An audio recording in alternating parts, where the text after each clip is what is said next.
Hi, I'm Philip Scott, co-creator of Gauntlet, and you are watching 222 Productions. You know, can't decide if I want to keep this on or not. It was good for the thumbnail bit, but I'll keep it on. Why not?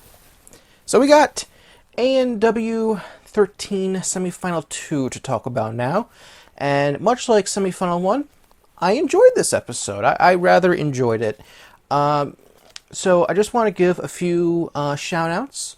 I want to shout out my friend Philip Scott, who competed in this episode. You saw him in the very beginning when they were introducing the padlock obstacle. That's where he fell. He was the first person to run the course that night. And unfortunately, he missed out on Vegas by 10 seconds. Yes, he is the one who finished in 16th place. And I just want to say that I'm proud of you, Philip, and you're a good guy. Also, want to give a shout out to Joe Meisner, who unfortunately went out on the spinning bridge in this episode and was not shown in either episode that he competed in. But that is someone that you should not sleep on in the future, someone that you should definitely keep an eye on in future competitions. This was getting tight in my head already. And he is definitely, I think, a future champion. Some other people who competed before I even talk about the episode. Two things of note. Both Alyssa Beard and Grant McCartney did compete in this episode, even though they were eliminated the previous round, but they were both alternates due to people not being able to compete. Who? I'm not sure. I'm sure once all the episodes have aired, you can cross-reference the names with on ANW Nation and figure out who didn't compete. But until then, we won't know for sure because things are kind of mixed up, I think, maybe? I don't know. They have to be mixed up because there's 5 qualifiers and 4 semifinals. But Alyssa failed the spinning bridge, so they didn't show her because she didn't move on. And I believe Grant failed the padlock, yes. So there you go. So let's talk about the course. We got the shrinking steps, of course, as the first obstacle, with the return of the double twister in spot number 2, the return of the ring chaser in spot number 3. Number 4 was, like I said, the spinning bridge. Wall to wall stays in spot 5. Warp to wall, salmon ladder, and a brand new obstacle called padlock. And this one was a killer, partially because of the unfamiliarity for the ninjas, I believe. So you have Kevin Berkey to blame for this one, even if he didn't make it. Kevin, it's your fault. I like this obstacle a lot. It's different. It's got some cool ideas. It's visually interesting, and it was a challenge. Basically, first obstacle. There's three dials. First one, you grab a handle, it spins, it's a free spinning thing, so as soon as you get it, you gotta make sure that you don't let go. The second one is also free spinning, but you gotta grab it at the top, and then you gotta turn it so that the grip is on the bottom, so you can swing. It's like a an aggressive cliffhanger ledge. And then the third one, you gotta spin 180 degrees so you can do the kickoff. And it can spin in what looked like a 90-degree motion, so 45 degrees on either side of the top point. Overall, I mean, it was a really challenging obstacle. A lot of people failed there, and I really liked it. Then after padlock is, once again, the split decision of inverter and tuning forks. I wouldn't be surprised if that was the split decision for the entire semifinal, simply because I don't know how you can replace tuning forks, because tuning forks is the hardest balance obstacle in ANW history. So unless you come up with something even harder, like, what are they going to do? Bring back Snake Crossing? No, they're not going to bring back Snake Crossing. So it's not a lot of other options. And of course, you round it all off with Spider Trap. So the first person they showed was Rachel DeGuts, who I've gotten to learn over the summer, learn just how good she is between getting her to see her in person in the Gauntlet competition, which, can't say how she did, but it was she's built. Very impressive. And she did a great performance at the NNL World Championship as well. Super nice too. And she did really well. Almost, she caught the ring on Ring Chaser, which was really good. Almost got eliminated at the Warped Wall because it took her all 3 tries to get up. That was a bit scary. And then had all types of issues on Padlock. Things spinning the wrong way. She didn't realize that the third lock tilted back and forth because it almost caught her off guard at the very last moment, but she cleared it. And she attempted the tuning forks, but failed on that obstacle. But yes, she is first place for the women, and I believe she is in the top 15. So, very great run for Rachel. And she's going to Vegas. In Fast Forwards, Paul Fisher, the Amish ninja, failed the Ring Chaser, and Addie Herman failed the Spinning Bridge. And then John Uga broke through a brick wall. He's a bricklayer, but he's going to become a cop. Just got accepted. He caught the ring of the Ring Chaser with his foot. The first person to do that. It looked really cool when he did it. And then he took a hard landing, trying to do the dismount of wall to wall. He ultimately failed the first wheel of Padlock, but in the end, he's moving on. He just squeaked by in 15th place. That's all you need. And more fast forwards. Shaq Leach failed the Spinning Bridge. Logan Craiglow failed wall to wall. And Alex Pagoli failed Padlock.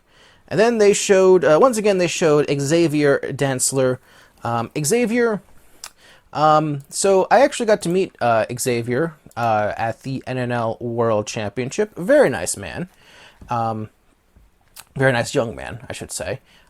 He did call me out a little bit for not hyping up Caden enough. And, it's just, I don't know him as well as I know other ninjas, some of the other younger ninjas. It's like, yeah, I know he's good. It's just, maybe I should have. I know. It's, I'll try to be better.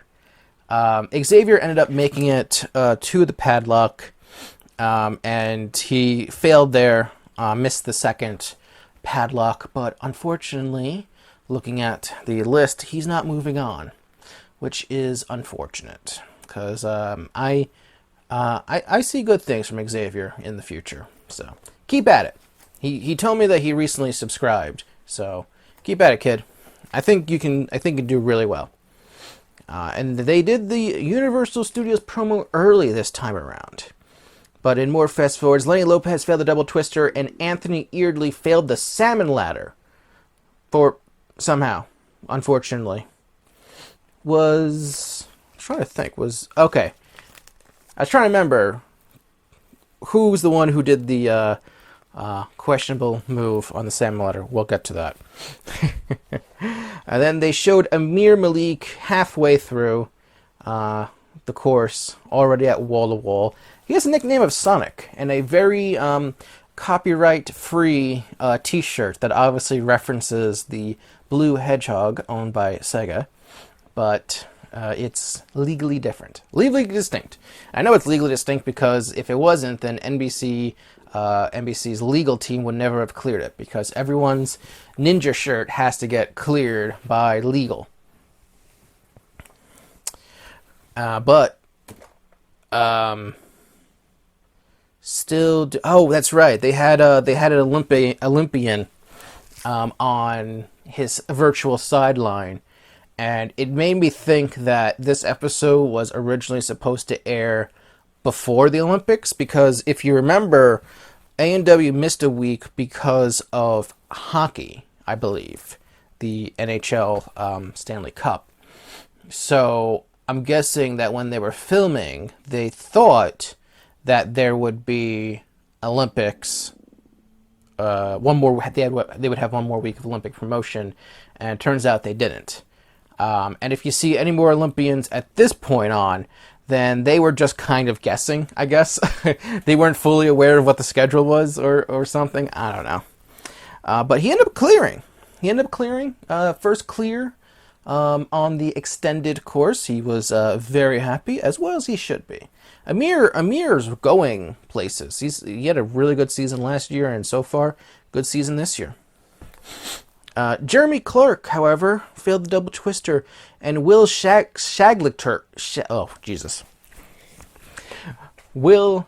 Shagleter, I think that's how you pronounce it. I apologize. Failed padlock. You're going to hear the phrase failed padlock a lot. And then, much to my surprise, they featured Casey Rothschild. Maybe it's just me, but I feel like ever since her breakout season in what I believe was ANW 10, it feels like she hasn't gotten a lot of featured time in 11 and in seasons 11 and 12. I don't remember seeing a run from her that wasn't fast forward those two seasons, and now she got fast forward in the qualifiers. Now they're finally showing her again, which is nice. It's nice, but yeah, it almost felt like they were kind of just like pushing her to the wayside, but now she's back. Did the whole feature about the Queer Ninjas Unite group that she's a part of. Looks like a good group that's supportive of each other. She actually had some shakiness early on. She had to do a couple extra swings on shrinking steps, missed the ring on the ring chaser, and had a very close call on the dismount for the spinning bridge. Had to pull herself up without hitting the water, but was able to get the padlock, and I do believe that is good enough to move on.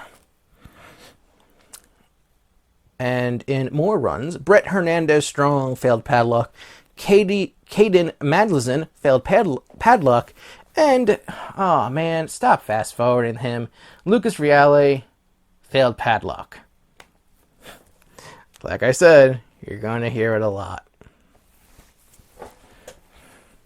So then they showed Jay Lachey Lewis. Jay, slight spoilers if you haven't watched it yet, but I mean, it's been like over a month at this point. Jay won the Elite Division World Championship in the National Ninja League this year.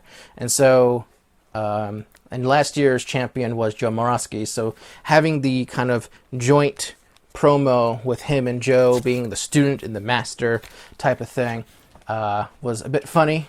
Has not been lost on me. I really enjoyed that kind of accidental dynamic.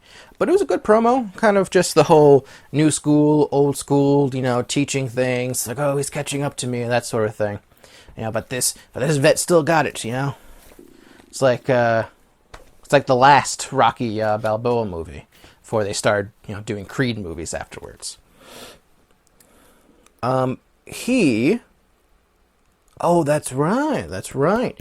His save on padlock was quite impressive because at one point he was horizontal, but he was able to shift his momentum to get him to the correct vertical base that he wanted to on padlock and was able to clear the whole course.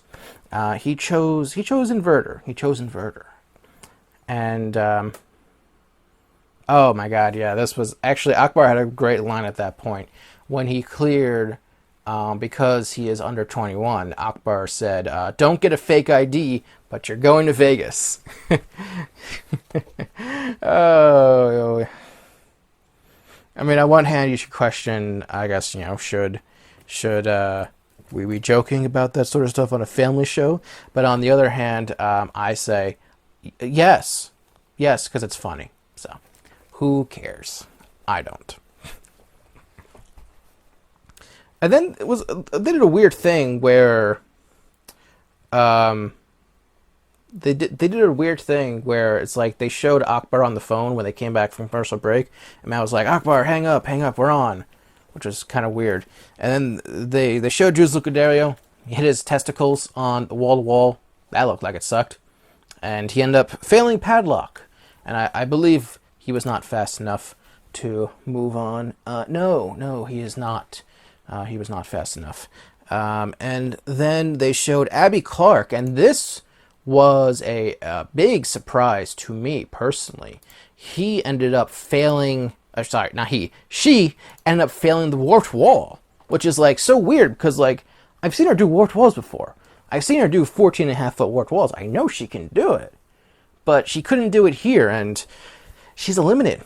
Couldn't do it because Karamak was able to reach Padlock, and she is a spoiler alert. She's going to Vegas for the first time in her career. Congratulations, Kara! From one YouTuber to another. Good job. And then Nick Hansen, the other Nick Hansen. The intro that they did was funny. With they aired the wrong Titantron entrance video for him. He's a big rugby player. He early on he avoided disaster by having a one-handed save on the double twister, and had a little slip on the wall-to-wall, the second wall, but he ended up failing the second padlock of the padlock. But that is good enough to move on, so good on him. We're getting a Nick Hansen in Stage 1 of Las Vegas, but not the Nick Hansen.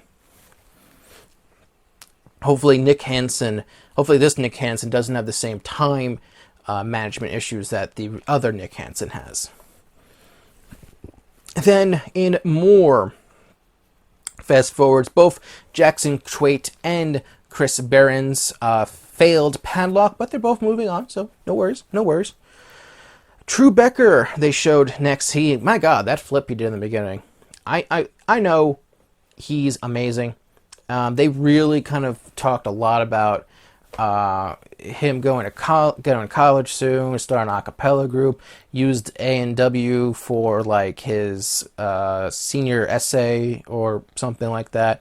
He's really putting a lot into this, and he's impressive. I mean, there's not a lot to say other than that. He looked really good because he is good. I've known this for a while, especially this past year of NNL competitions. He's just really good.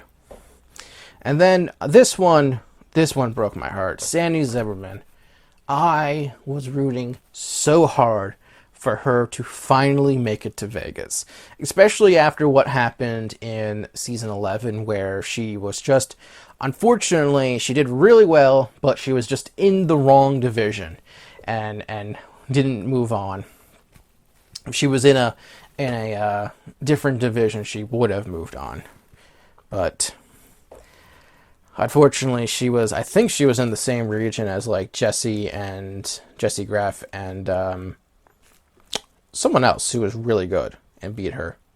I can't remember off the top of my head. It's been 2 years, people. But she missed the ring on the ring chaser, and when it was using the smaller ring to build up momentum, she slipped off the hook before she even got the chance to make the jump. And I was so sad. It was so sad. She was visibly frustrated. Don't blame her. It was sad. But best of luck to you, Sandy Zimmerman. I salute you. Look forward to seeing you next year and crushing it. And then in the final group of fast forwards, Devon Harrelson was looking good on the course, and then for some reason he went for a big backwards movement on the salmon ladder and failed and eliminated himself. And everyone was like, what? They even did the whole record scratch thing when he failed, because it's just like, the hell? What was that for? See, that's the types of moves where if you can pull it off, it looks good. And you could say, oh, he's saving time doing that. But when you fail doing those types of moves, people just look at you and go, why did you do that? You basically sabotaged yourself. So that's why they call it high risk. And much to my surprise, they fast-forwarded Caden Lebsack clearing the entire course. And it is weird that, like, even in the fast-forward, Matt's like, oh, some people consider him one of the best ninjas in the world, so we're going to fast-forward him and not show you how well he is, how well he did and how good he is. which is weird. Especially because he ended up, at this point in time of the episode, was in second place. And so it's like, was it going to be Caden against Jay Lewis, or is it going to be Joe Moroski against Jay Lewis? It's like, oh, well, gee, I wonder what's going to happen. Yeah, are they really going to fast forward one of the two guys who made it to the Power Tower? Let's see. They've never fast forward one of the two Power Tower competitors before. Will this be the first one? No, of course it isn't. They showed Joe Moroski. He had some issues on wall to wall because previously in the previous obstacle he had like a sketchy landing on Spinning Bridge, and I think he was slightly psyched out of the zone. But he was able to recover, clear the inverter, cleared the whole course, ended up finishing in second place, good enough to get to the Power Tower. And yeah, of course he did. Just because of the editing. Also because, Joe Moroski's really good and he doesn't fall very often. So he just doesn't. The man's good. So the Power Tower this time around. It was watching this video package between the two of them. I thought it was really cool what they did with the talking and the slow motion fight scene with the 360 green screen table. I was reminded of the fact that like they shoot those promos after they actually film the Power Tower. So it is kind of weird because they're talking like, oh, I think I can beat him, and it's like, well, you already know if you can beat him or not. But yeah, that's made me laugh. But in the end, it was Joe Moroski the whole time. He had the lead in the very beginning from the latter portion because he used his feet better than Jay did. Had the lead, kept the lead, maintained the lead, won first with the lead. So Joe Moroski earns the safety pass. And we'll have to see who else joins him. Overall, a good episode.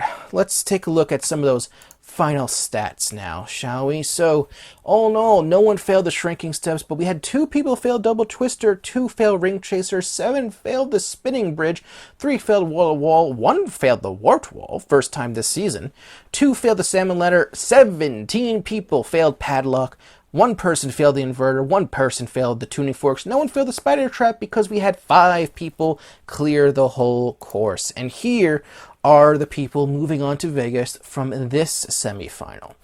So, the people who cleared the course were Jay Lewis, Joe Moroski, who won the safety pass, Kaden Lebsek, True Becker, and Amir Malik.